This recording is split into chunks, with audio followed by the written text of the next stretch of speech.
Tahukah kalian, ternyata Nyi Roro Kidul adalah ibu hajah, karena terlihat oleh seorang raja, Nyi Roro Kidul melaksanakan haji ke Baitullah Makkah, namanya berganti Islami. Banyak kisah unik yang dialami oleh jamaah Indonesia saat melaksanakan ibadah haji ke Baitullah yaitu Makkah. Salah satunya adalah kisah paling misterius yang pernah dilihat oleh seorang raja, tentang Nyi Roro Kidul melaksanakan haji ke Baitullah Makkah, namanya pun berganti menjadi Islami setelah melaksanakan haji.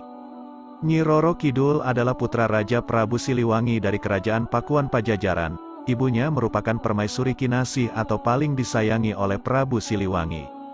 Nyi Roro Kidul sebelumnya bernama Putri Kandita. Sang putri memiliki paras cantik melebihi kecantikan ibunya. Namun apakah benar kalau Nyi pernah melakukan ibadah haji dan mengubah nama menjadi Islami? Simak kisah berikut ini. Seorang raja yang memiliki indera keenam, melihat Nyi Roro Kidul melaksanakan ibadah haji di Baitullah Makkah yaitu Arab Saudi. Bahkan konon katanya, usai melaksanakan ibadah haji tersebut nama Nyi Roro Kidul pun berubah dengan nama yang sangat Islami. Sebagian orang mungkin mempercayai kisah tersebut, namun tak sedikit juga yang tidak percaya dan menganggap hanya dongeng belaka. Dalam mitologi Jawa, Nyi Roro Kidul adalah sosok dunia lain terkenal dan sangat berkaitan erat dengan ilmu spiritual. Dia juga diyakini sebagian masyarakat sebagai penguasa pantai selatan atau Ratu Pantai Selatan. Konon, Nyi Roro Kidul adalah seorang putri cantik dari Kerajaan Pajajaran. Dia kemudian mengalami penyakit kulit yang menjijikkan, akibat diguna-guna oleh seorang anak dukun. Karena keadaan itu, dia kemudian melarikan diri ke Laut Selatan dan melompat ke laut yang berombak sangat ganas. Selanjutnya, para lelembut mengangkatnya menjadi Ratu Pantai Selatan yang kini populer disebut Nyi Roro Kidul. Lantas, benarkah Nyi Roro Kidul beragama Islam dan berhaji? Dikutip bondowosonetwork.com, berikut ini cerita Nyi Roro Kidul yang pernah terlihat naik haji ke Baitullah Makkah.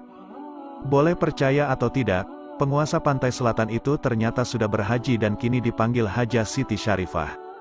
Mantan Ketua Pemuda Muhammadiyah Habib Kristin, bertemu dengan Raja Ternate Sultan Muzaffar Shah saat beribadah haji di Makkah, Arab Saudi. Pertemuan itu membawa kabar amat menarik. Sultan Muzaffar diyakini memiliki indera keenam, mengaku melihat Nyi Roro Kidul ikut berhaji dengan menggunakan pakaian haji berjilbab. Paginya, Nyi Roro Kidul ke Makkah untuk melaksanakan ibadah haji berbarengan dengan para penguasa alam lain di luar manusia. Dia terlihat di antara kerumunan manusia di Padang Arafah.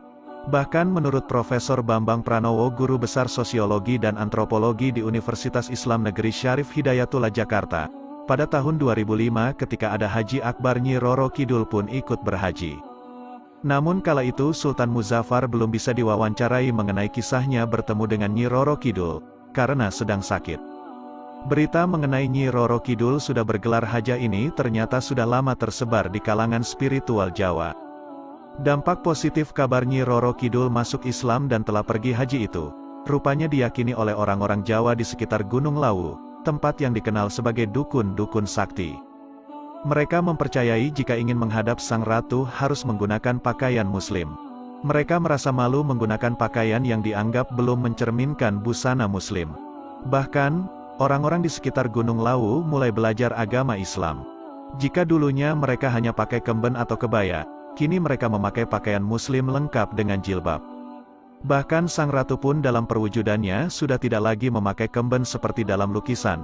Dia kini menutup auratnya termasuk memakai jilbab setelah berhaji. Kisah selanjutnya tentang jamaah yang berubah menjadi ular berkepala manusia di Tanah Suci. Ternyata ini kesalahan yang ia perbuat.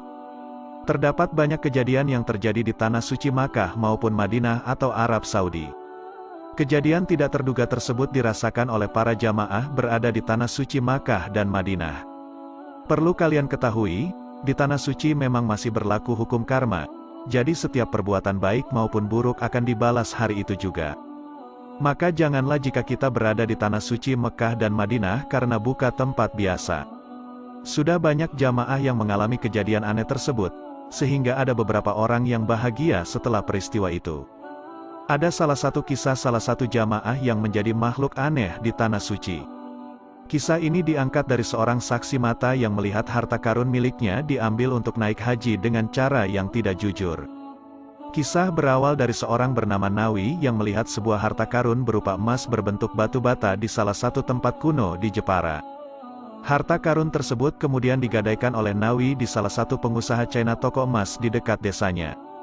Dari hasil gadainya itu, Nawi bisa berangkat haji ke Tanah Suci Makkah dan Madinah. Setelah menunaikan ibadah haji, Nawi tidak balik-balik ke kampung halamannya, sehingga banyak orang yang mengangka ia meninggal. Berselang beberapa tahun kemudian, ada salah satu jamaah dari desa Robayan menemukan ular berkepala manusia yang bisa berbahasa Jawa dan mengaku sebagai Nawi di Makkah. Kemudian Nawi mencoba meminta bantuan untuk meminta maaf kepada Mbah Sardi, seorang pemilik harta karun tersebut, dan akhirnya dimaafkan. Namun ia sudah terlanjur menjadi seekor ular karena dibalas langsung oleh Allah di Tanah Suci Makkah. Itulah salah satu kisah jamaah haji yang menjadi seekor ular besar berkepala manusia di Makkah. Ia pun harus menerima takdirnya dan akibatnya dari perbuatan yang telah dia kerjakan sebelum dia berangkat melaksanakan ibadah haji ke Mekah. Kisah selanjutnya tentang jamaah yang berubah menjadi ular berkepala manusia di Tanah Suci. Ternyata ini kesalahan yang ia perbuat. Terdapat banyak kejadian yang terjadi di Tanah Suci Makkah maupun Madinah atau Arab Saudi. Kejadian tidak terduga tersebut dirasakan oleh para jamaah berada di Tanah Suci Makkah dan Madinah. Perlu kalian ketahui, di Tanah Suci memang masih berlaku hukum karma, jadi setiap perbuatan baik maupun buruk akan dibalas hari itu juga. Ada salah satu kisah salah satu jamaah yang menjadi makhluk aneh di Tanah Suci. Kisah ini diangkat dari seorang saksi mata yang melihat harta karun miliknya diambil untuk naik haji dengan cara yang tidak jujur. Kisah berawal dari seorang bernama Nawi yang melihat sebuah harta karun berupa emas berbentuk batu bata di salah satu tempat kuno di Jepara. Harta karun tersebut kemudian digadaikan oleh Nawi di salah satu pengusaha China toko emas di dekat desanya. Dari hasil gadainya itu, Nawi bisa berangkat haji ke Tanah Suci Makkah dan Madinah. Setelah menunaikan ibadah haji, Nawi tidak balik-balik ke kampung halamannya, sehingga banyak orang yang mengangka ia meninggal. Berselang beberapa tahun kemudian, ada salah satu jamaah dari desa Robayan menemukan ular berkepala manusia yang bisa berbahasa Jawa dan mengaku sebagai Nawi di Makkah. Kemudian Nawi mencoba meminta bantuan untuk meminta maaf kepada Mbah Sardi, seorang pemilik harta karun tersebut, dan akhirnya dimaafkan. Namun ia sudah terlanjur menjadi seekor ular karena dibalas langsung oleh Allah di Tanah Suci Makkah.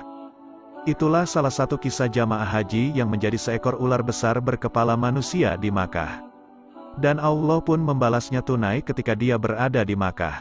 Itulah salah satu kisah jamaah haji yang menjadi seekor ular besar berkepala manusia di Makkah. Semoga hal tersebut dapat terhindar dari semua jamaah haji yang sedang melakukan ibadah haji di Mekah pada tahun ini. Dan semoga Allah menerima semua ibadah haji mereka.